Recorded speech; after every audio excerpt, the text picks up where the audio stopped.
Então vamos continuar com a nossa série de leituras comentadas sobre monopólio e competição. Agora vamos para o livro do Dominic Armentano para a gente entender teoria de competição perfeita e quais são todos os erros dela, por que essa é uma teoria maluca que não deveria ser levada a sério, qual que é a teoria austríaca de competição que faz muito mais sentido. Isso vai ser a primeira parte da análise do livro, e a segunda parte é a análise de casos históricos de processos anti-monopólio nos Estados Unidos, e por que eles não são o que a maior parte das pessoas acha. O livro tem essas duas metas, e eu preferi não cobrir a parte de competição do livro do Murray Rothbard, porque foi escrito nos anos 50 e publicado em 62, enquanto o Armentano escreveu nos anos 80, publicou em 82, então...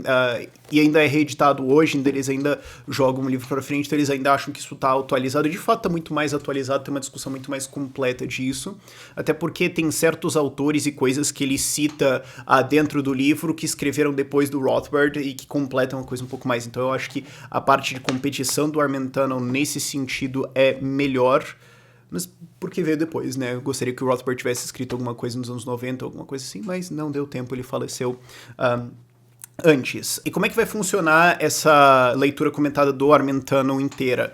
Primeiro ele tem a parte teórica, que ele analisa toda a teoria de competição e tudo mais. A gente vai separar isso em duas partes. Primeiro é a introdução geral, importância do problema e tudo mais, e a teoria neoclássica de competição, teoria de competição perfeita, de competição. E a segunda parte vai ser a crítica austríaca à teoria de competição perfeita. Para não ficar um vídeo muito grande aqui, muito pesado e tudo mais, a sessão de gravação também fica pesada. Quando eu faço isso, eu chego no fim, eu já tô tipo, não funciona direito. Então fica melhor separar essas duas coisas. Essa vai ser a primeira parte. E a segunda parte vai ser análises de casos. E ele analisa esses casos, e eu replico isso aqui, porque o ponto dele é, olha, os erros dos economistas ao falar de competição de uma maneira não austríaca, não dinâmica, é primeiro ter uma teoria errada, que é a teoria de competição perfeita, que é o que ele critica, e segundo, se basear em um monte de casos, achando que existe uma puta evidência empírica e um puta histórico de que eles eram de fato monopolistas e abusadores e tudo mais, quando, na verdade, não foi isso que aconteceu. Quando a gente revisita esses casos e olha por um padrão moderno, você fala, não, de fato não tinha monopólio, não tinha nada errado, não tinha abuso aqui acontecendo, então vocês precisam entender essas histórias para ver que, como ele argumenta, o caso empírico para monopólios, para trust, e a necessidade de intervenção estatal em cima disso é fraca na melhor das hipóteses, enquanto muitas vezes se fala, não, porque daí teve aquele caso, e aquele caso, e aquele caso, sendo que na verdade eles não foram isso. A gente vai primeiro ver o caso do Northern Securities e do Knight, que vai ser o primeiro episódio. Vai ser um pouquinho pequenininho, mas é porque tá na ordem e tudo mais. E aí a gente vai... Eu pensei em jogar ele depois do caso da Standard Oil, mas vamos seguir a ordem do livro. Vai ter esse aí primeiro. E depois a gente vai pro grande caso, que é esse que vai ser a grande cereja do bolo aqui dessa série, que é... o caso da Standard Oil, porque ele é o mais citado. Ele é o mais... Quando você defende economia livre sem intervenção estatal... geralmente vão jogar duas coisas na mesa. Porque 1929, porque Standard Oil. Vão jogar esses dois na mesa, os dois argumentos são completamente errados, mas é difícil você defender livre mercado sem alguém falar, não, porque daí teve Standard Oil, que foi lá e abusou todo mundo, e é por isso que o Estado tem que intervir, sendo que o caso do Standard Oil não tem nada a ver com isso. Foi perseguição política, basicamente. Spoilers. E depois tem vários outros casos, e os casos não são divididos em origem cronológica, eles são divididos em ordem de argumento. Então, o argumento de que tal empresa vai fazer isso, alguns casos em que isso não deu certo. Mas sem precisar isso, também não foi o caso. Então ele demole todos esses para pegar dois ataques diferentes, né, um teórico e um empírico. Agora, indo para a introdução do livro, ele aborda que, assim, a teoria de antimonopólio melhorou muito desde a sua criação, desde a criação do Sherman Act, quando não existia nenhuma teoria antimonopólio direito, na verdade, e como vocês viram no vídeo passado, a própria criação do Sherman Act foi uma total baboseira que não tinha nada a ver com monopólios, foi só politicagem, basicamente cortina de fumaça para proteger grandes empresas, inclusive. Mas ele falou, desde essa época, desde os anos 50 e 60, a teoria de antimonopólio melhorou. Então, vamos não fazer espantalhos, vamos não fazer ataques baixos para quem defende a intervenção estatal, antimonopólio, de trust, etc, etc, porque os caras estão melhorando. Eles falavam umas abobrinhas antes, mas melhorou. E desde que ele publicou, né, nos anos 80, 80 e considerações dos anos 90, melhorou ainda mais, ok? Eu não sei no Brasil porque, honestamente, eu não acompanho o debate de economia no Brasil, porque... Não, eu acompanho mais o americano mesmo, e os caras estão começando a entender que tem problemas fundamentais em teoria de competição pura, mas eles não abandonam a teoria inteira. Eles só pararam de falar algumas abobrinhas, especialmente ao redor da ideia de que competição pura tem que ter produto homogêneo, porque quando uma empresa tenta diferenciar o produto, aí ela consegue capturar ganhos de monopólio disso, porque ela tá fazendo um produto único, etc. Isso é abusivo, sendo que daí você ia contra-argumentar e falar, cara, então o quê? Só pode ter 3 produtos no mundo? Que porcaria é essa? E segundo, quem que decide o que é homogêneo? Um economista pode achar que 3 celulares da Apple são a mesma coisa, enquanto um usuário pode falar, não, eles são totalmente diferentes. Qual critério a gente vai usar? Eles estão começando a sacar que tem isso, e também já está sendo mais admitido que combinações de empresa, que associações, etc., podem ser eficientes, podem ser muito boas, e isso não tem nenhum motivo para você ir atrás per se só porque uma empresa se fundiu com outra. Isso não é necessariamente errado, você pode ter só um aumento de eficiência aí, e tudo bem. Outro entendimento, e no Brasil eu não vejo isso tanto, mas se bem que eu vejo muito mais o debate político, que não é o debate acadêmico, mas enfim, já melhorou nos Estados Unidos, no debate em geral, a ideia de que a concentração vai gerar monopólio, a empresa concentrou é ruim, como eu estava falando antes, melhorou já, as pessoas estão percebendo que pode ser que é melhor. E é lógico que é melhor, porque você prefere o quê? Você prefere que existam, sei lá, 5 ou 6 montadores de carro instalados no seu país? Ou todo mundo faz o seu próprio carro na garagem e você produz um carro para você e vende 2 para outra pessoa e você faz isso ao longo de um ano? Claro, você teria centenas de milhares de empresas produzindo carro, mas é melhor ter isso? Sabe, a gente ainda tá entendendo isso. E a gente já tá entendendo, o debate já tá entendendo melhor que só porque você tem poucas firmas não quer dizer necessariamente que elas vão ter um poder de monopólio, etc, etc. Enquanto muitas vezes no Brasil você ainda ouve o argumento de que tem 3 empresas, então é monopólio. Então é o oligopólio, que é meio que o argumento manco, certo? Porque monopólio seria uma. Mas tem 3, mas ainda assim eu quero ser contra e ser contra as empresas e reclamar de alguma forma. Então eu invento um critério arbitrário de que deveria ter 15 empresas, falo que tem 9 e falo, tá vendo? Oligopólio, o Estado tem que intervir. Mas quantas você quer então? Mais. Mas quanto é mais? Qual que é o ponto em que você fala que tá bom? Aí fica um negócio arbitrário e tal. Então você ainda ouve no Brasil muito desse argumento. Se bem que, de novo, eu ouço o debate político. Então pode ser só político fazendo politicagem e tudo mais, mas ainda ouço bastante esse argumento de não, porque tem 3 empresas, então estão abusando, tinha que partir isso aí tudo. Ou, 2 empresas se juntaram. É óbvio que vão explorar os consumidores. Outra coisa que também está acontecendo é que, por esforços não só do Armentano, obviamente não só dele, mas de vários autores que estão revisitando os casos, economistas estão percebendo que, de fato, alguns casos foram um pouco exagerados, que, de fato, algumas coisas não era bem isso, que, de fato, teve condenações malucas e tudo mais, então não tem mais tanto aquela defesa, assim, ferrenha, maluca, mas ainda tem, e especialmente, digo, no olhar popular, que está longe do debate mesmo, essa noção de que essas empresas todas eram abusadoras e tudo mais, e as pessoas estão começando, pessoas não, mais a galera técnica mesmo, estão começando a perceber, e lembrar que, por muito tempo, você se defender de uma acusação de monopólio dizendo que você baixou preços era irrelevante. Era, você está sendo condenado por um tipo de combinação de empresas. Isso aconteceu especialmente nas primeiras décadas de antimonopólio, porque a lei antimonopólio nos Estados Unidos em 1810, ela não foi usada por uns 10 anos, mas quando o Theodore Roosevelt usou, quando o Taft usou, você era condenado por fazer uma figura jurídica de empresas. Eu peguei 4 empresas de aço, joguei dentro de uma holding, então esse monopólio você está condenado, embora você tenha baixado preços. Por que você abriu um CNPJ e colocou 4 CNPJ dentro e não pode? E daí sai condenação anti-monopólio e as pessoas olham e falam, deveria ser monopólio. Agora as pessoas estão olhando para trás e percebendo, não, pera, não, isso aqui não teve nada a ver, tudo bem. E também está sendo mais percebido no debate que competição é um processo. Você não pode tirar uma foto das empresas hoje e falar, tá ruim, então o mercado falhou, então o Estado tem que intervir. Não, você não pode fazer isso. É o que o Mises estava falando desde sempre, basicamente, que a competição é um processo, e isso está entrando no debate, é uma vitória de austríacos, sim, sabe, não, é um pouco...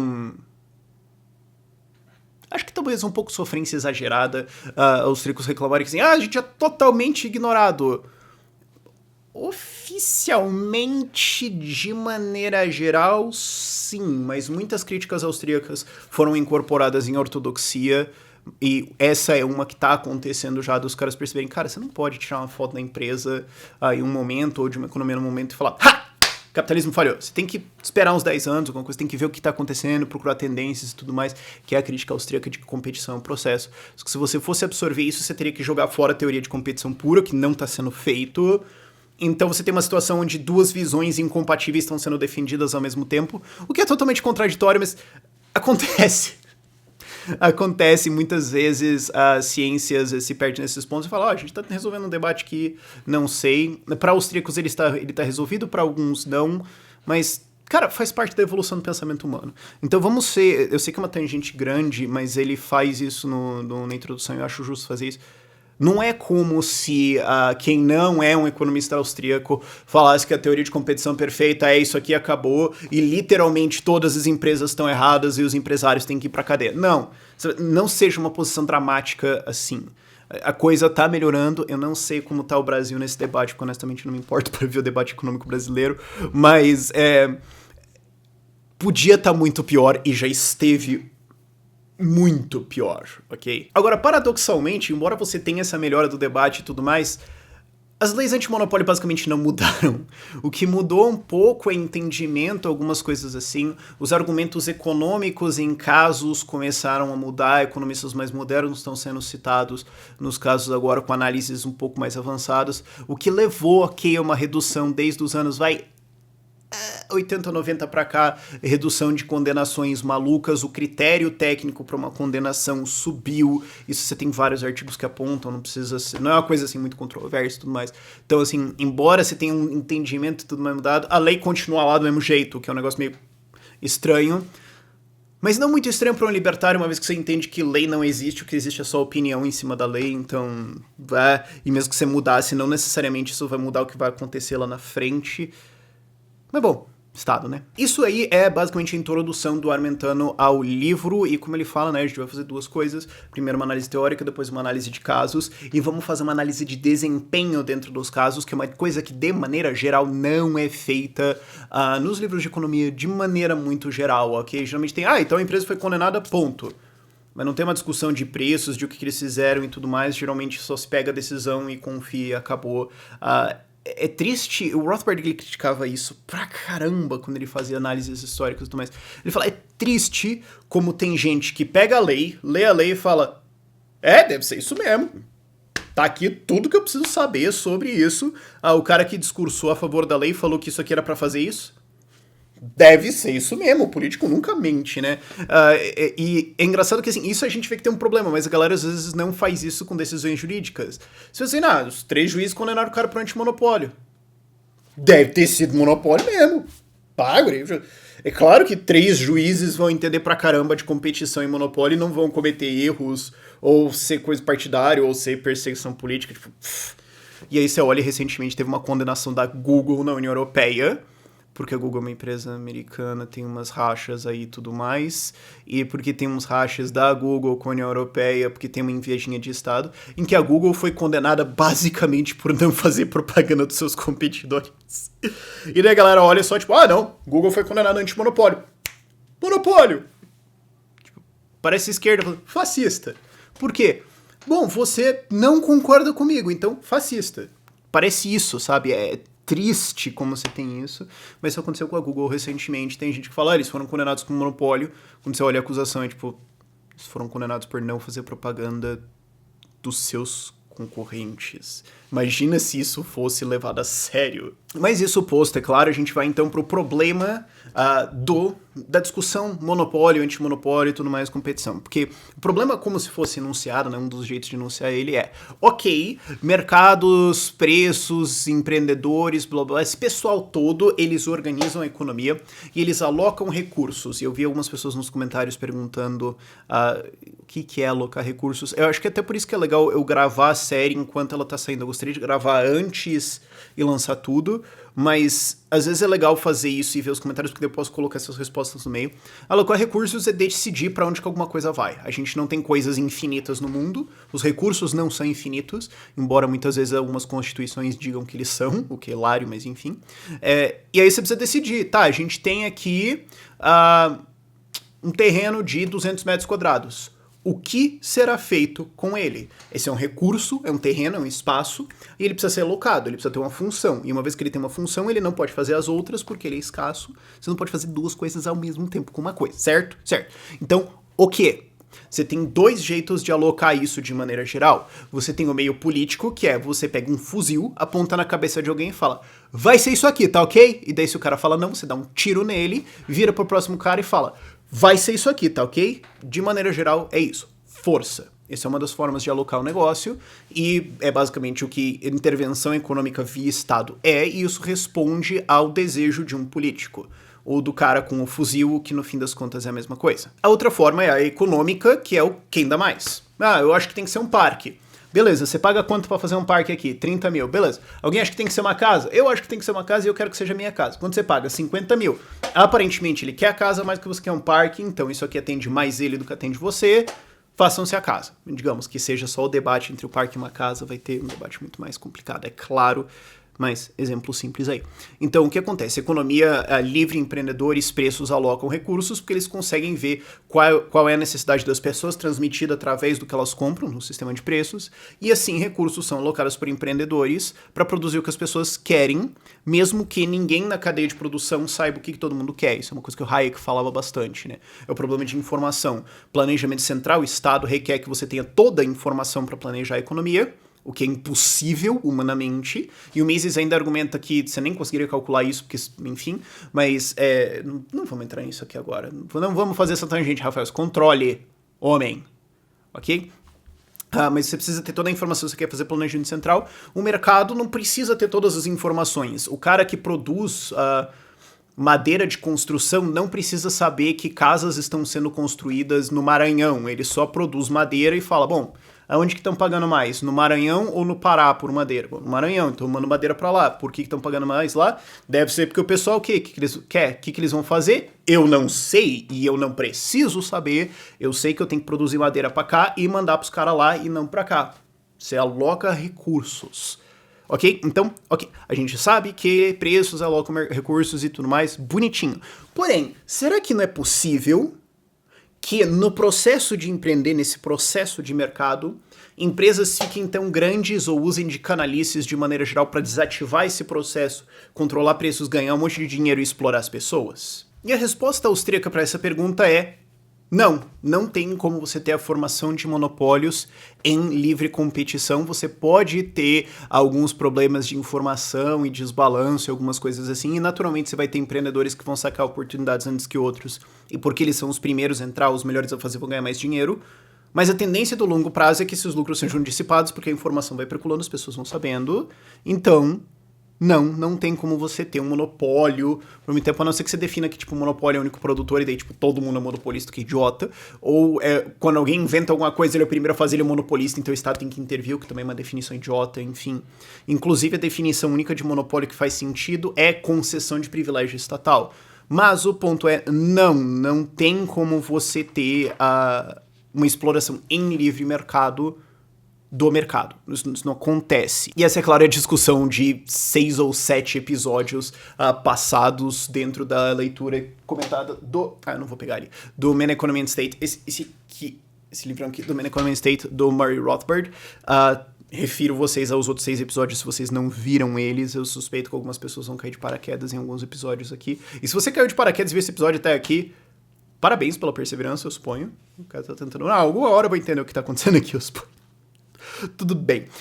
Mas vamos lá. Primeiro ponto que ele aborda é o seguinte. O que acontece é que você teve bastante revisionismo sobre instituições de regulação de maneira geral. Você pode ter agências reguladoras, leis, etc. E foi mostrado que as intenções deles não eram muito honestas, realmente. Mas, de maneira geral, o Sherman Act escapou. Aí você precisa lembrar que esse livro foi publicado nos anos 90, segunda edição. Sendo que depois você teve várias análises do Sherman Act e mostraram também que ele foi completo besterol. O meu vídeo passado foi sobre isso, sobre como o Sherman Act não teve nada a ver com monopólios. Mas o que ele aponta, que é engraçado, é que o texto mudou durante a fabricação da lei. Originalmente, o intuito era que a lei punisse quem joga mais custos no consumidor. Então, de alguma forma, sobe preços para cima do consumidor. Isso seria uma coisa que estaria no texto da lei. Ela foi editada para ser unlawful combinations ou restraint of commerce. Então você está restringindo o comércio. O que é meio vago, é uma coisa meio estranha. E daí tem um argumento que dentro de common law isso era entendido, então os juízes saberiam o que fazer, não daria porcaria. Mas a gente sabe quais são as limitações disso aí.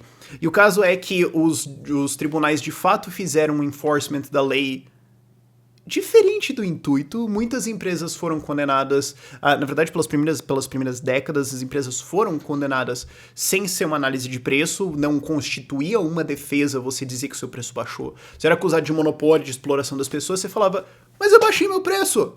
Foi o que a Standard fez, eu baixei meu preço. Era alto pra caramba, o meu preço hoje tá no chão. Eu não tô explorando ninguém. E o juiz ia falar, dane-se. Eu não me importo, você colocou umas empresas dentro do CNPJ, condenado, certo? Então isso aconteceu, o legislativo de maneira geral ignorou esse problema e nunca mudou a lei, e isso ficou assim até hoje, basicamente. A gente tem uma lei de 1890 que foi mal feita e feita por motivos políticos, e até hoje ela regula empresas, negócios, causa bilhões de danos em todos os anos. Bizarro isso, mas... né? E também precisa entender que assim, não é o Brasil que é maluco, ok? Isso é Estado, não é um problema de Brasil, é um problema de Estado. Depois ele tem uma discussão sobre a legitimidade de uma lei antimonopólio, da intervenção antimonopólio. De um ponto de vista ético, ele é bem claro sobre isso. Não tem nenhuma legitimidade, você não pode interferir na combinação de propriedade privada. Isso não é eticamente defensável.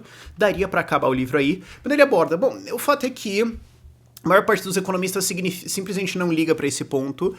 O viés utilitário consequencialista joga a ética pela janela e fala, tá, mas... vamos analisar consequências aqui, vamos ver se eu acho isso conveniente ou inconveniente, útil ou não útil, e o que melhora, o que não melhora na minha opinião. E daí você tem esse negócio de ética, mas esquece essa discussão aí. Então é possível que sim, empresas de repente conseguem fazer isso, aí tem que ter uma intervenção em cima. Então esse de maneira geral o argumento aí. Eu nunca vi alguém querendo fazer uma defesa ética disso.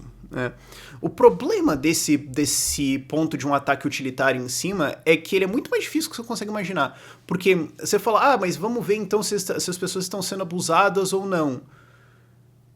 Mas isso é um pouco subjetivo, né, companheiro? Não, mas está sendo cobrado um preço aqui muito alto e essas pessoas aqui estão comprando, elas estão sendo enganadas. Mas talvez elas achem que elas não estão sendo. Então, e aí?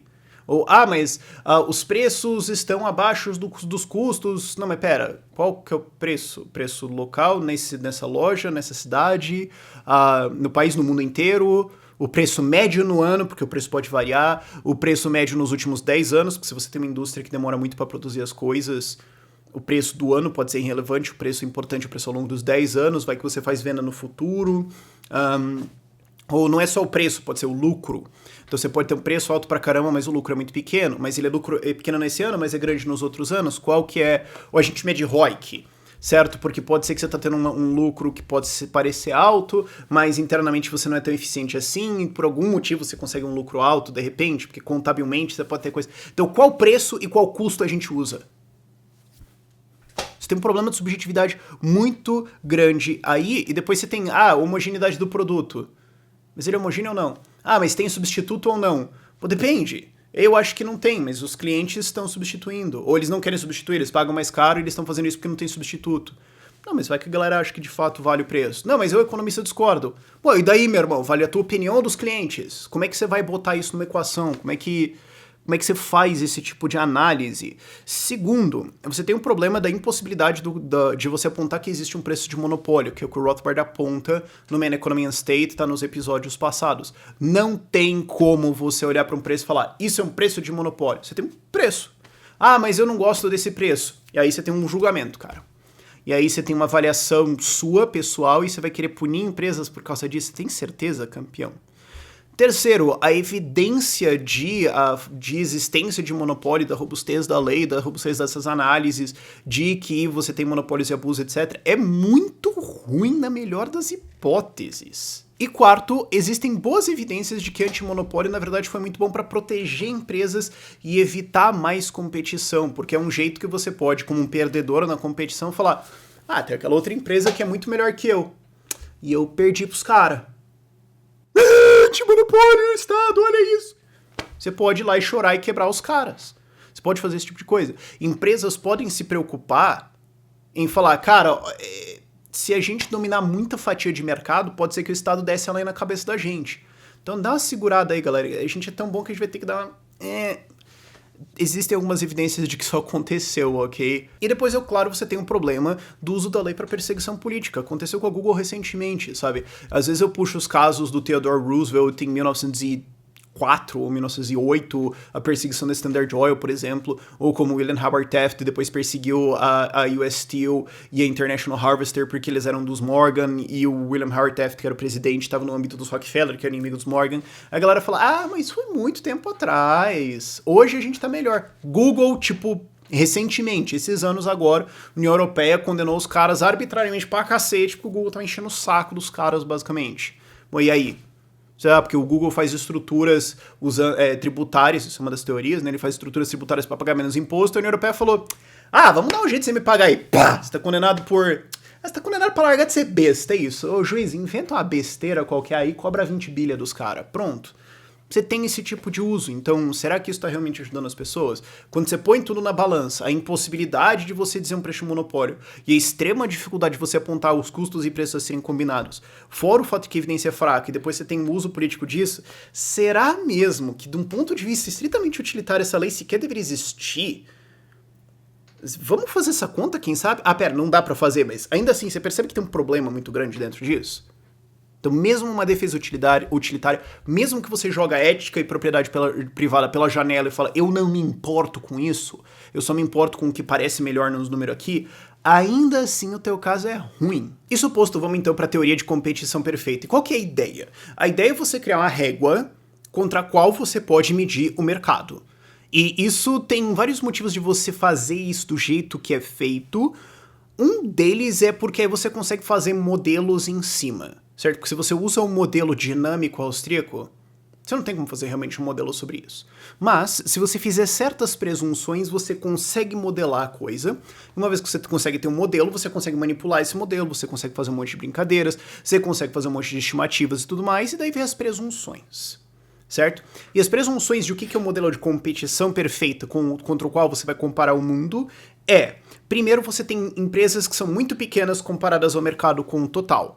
Certo? Isso vai dar em várias consequências, como, por exemplo, eles não têm controle sobre o preço deles. Eu não posso dizer assim, vou querer cobrar tanto. Não, tem o preço do mercado, se eu não cobrar isso, se eu querer cobrar mais, eu vou vender zero.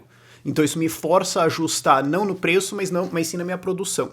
Então existem várias empresas, elas são muito pequenas comparado ao mercado, nenhuma delas realmente manda no preço. O segundo é que você tem um produto homogêneo, como eu já falei antes, essa tende a cair.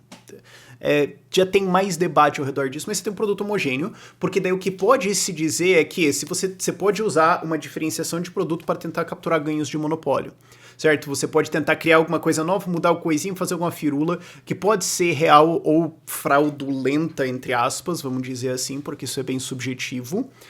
E aí você fala, não, então eu sou o único produtor disso, daí eu consigo ganhar isso. Não, você está competindo basicamente no mesmo produto, o produto é homogêneo.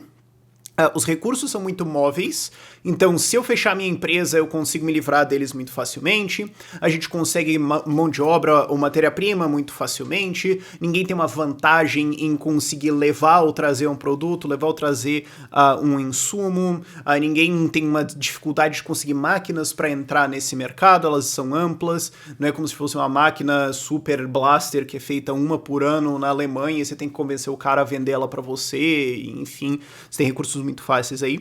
E eu acho que a presunção mais absurda de todas elas, que é... Como? Você lê e você fala, não dá. É sério. Informação perfeita. Então presume-se que todas as informações que existem são verdadeiras, então ninguém está usando uma tecnologia do jeito errado, ou ninguém está usando um sistema de gestão que não funciona, todo mundo tem informação perfeita, e tudo que tem para ser descoberto é sabido, eu não sei de alguma coisa que você não sabe, então nós temos igualdade em informação, ninguém tem uma vantagem de informação contra o seu adversário. Outra coisa importante de entender é que isso é um modelo estático. Você olha, TOF, ó, o que está acontecendo aqui? Ele não é um modelo dinâmico em que você olha o que está acontecendo ao longo do tempo. Você tira uma foto e avalia em relação a isso. Então imagina tirar uma foto disso quando o Ford acabou de construir a primeira fábrica dele. Você vai falar, não, isso aqui é um monopólio. Isso aqui tá errado. Certo? Eu já tô entrando na crítica e tudo mais, mas é pra você ilustrar, o que tá acontecendo aqui, certo? Imagina, o Ford acabou de fazer a fábrica dele e que tá construindo os modelo T dele. Você vai falar, cara, ó, tá vendo? Isso aqui é um caso clássico de onde o Estado tem que meter a marreta. Primeiro que é diferenciação de produto, né? Todo mundo tava fazendo charrete, cavalinho, tava tudo bem, chegou o frescurento com esse negócio de motor aí, querendo fazer um negócio único pra captar ganhos de monopólio. Gente, ridículo. Segundo, né?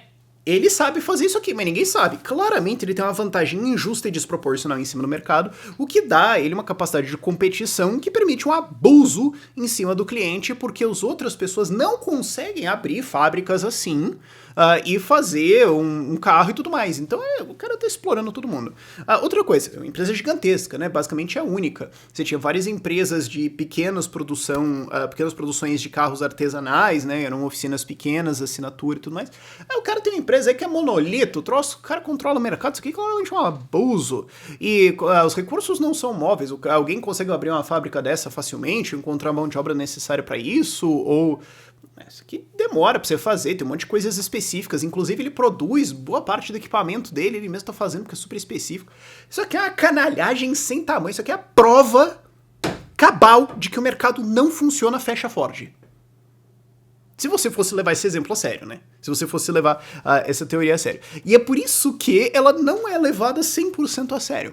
Seria uma sacanagem você usar esse tipo de crítica, assim, plau contra os caras, mas é só pra ilustrar que, se você levasse a teoria a sério, você ia ter que falar esse tipo de coisa. O ela falou, não, veja bem, né? É que aí não vale.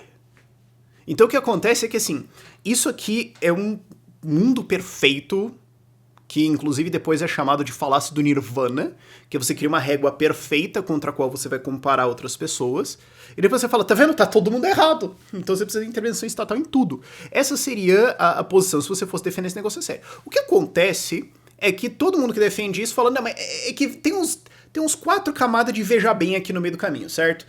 Não é só porque o modelo de competição perfeita diz que a competição perfeita seria literalmente o céu, mas, assim, não é só porque que ele é assim que a gente tem que levar isso a sério, assim, justo padrão, assim, pra te comparar. Então, embora a teoria seja essa, a interpretação honesta deles é...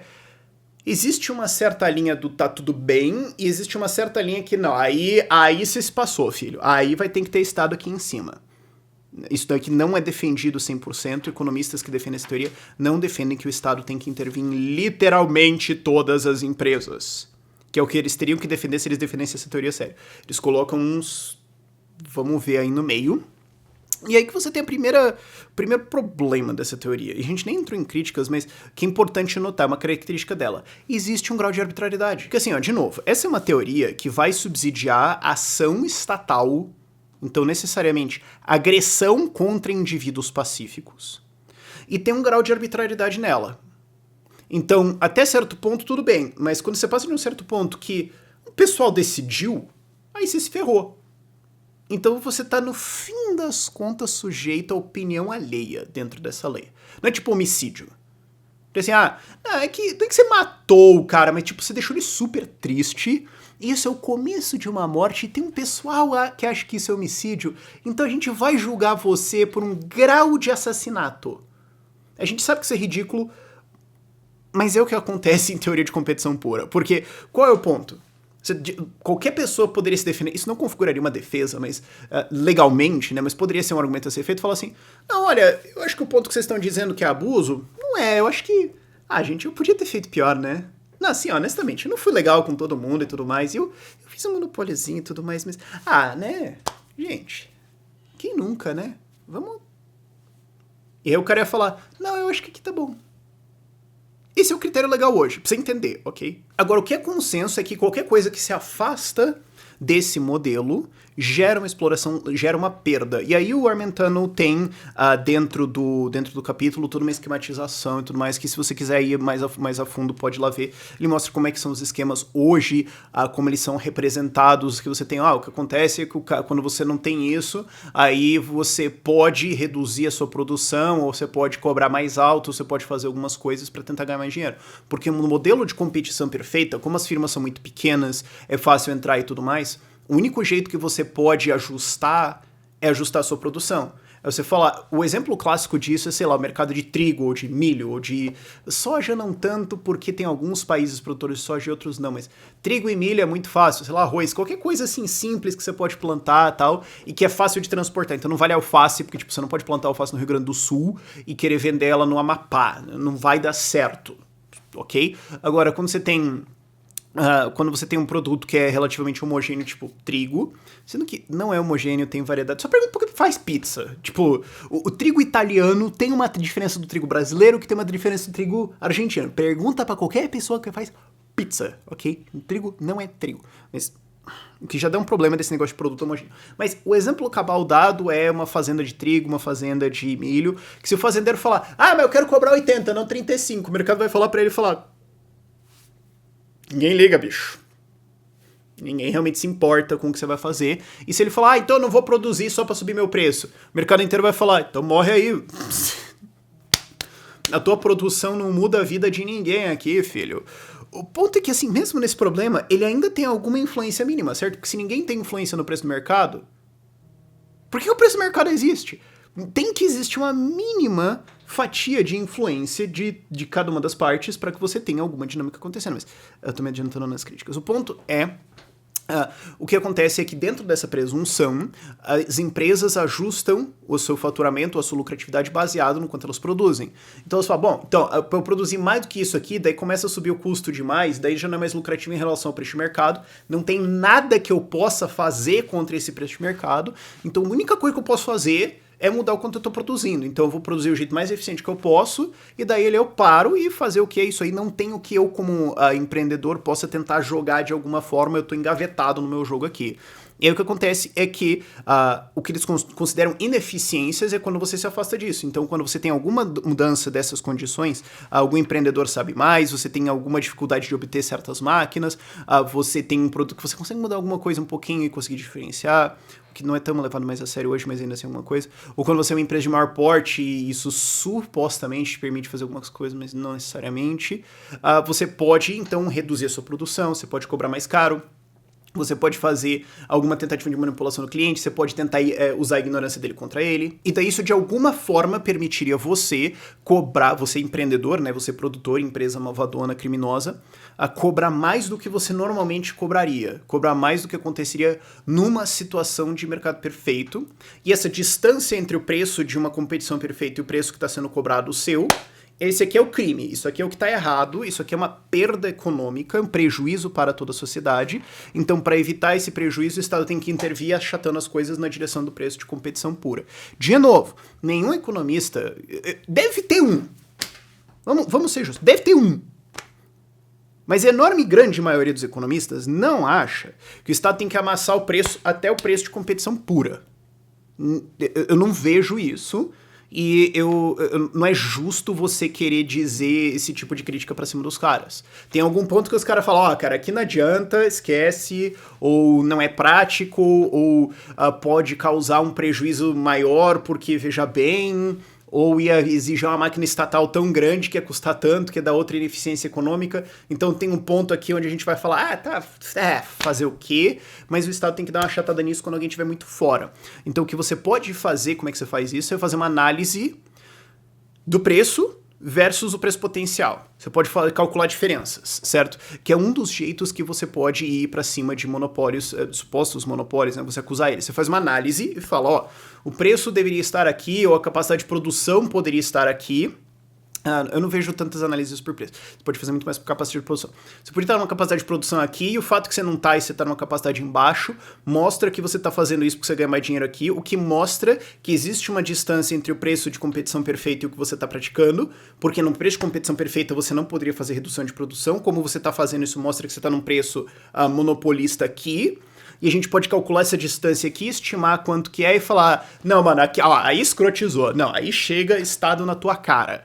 O problema é que daí você vai ter que calcular o cara, a existência em relação aos poderes sobrenaturais mágicos que você tem para tentar dizer o que seria normalmente o que, como a gente já falou antes, mesmo que você desconte basicamente quase toda a crítica de escola austríaca e use puramente essa análise utilitarista e tudo mais, ainda assim é super difícil de você calcular esse tipo de coisa.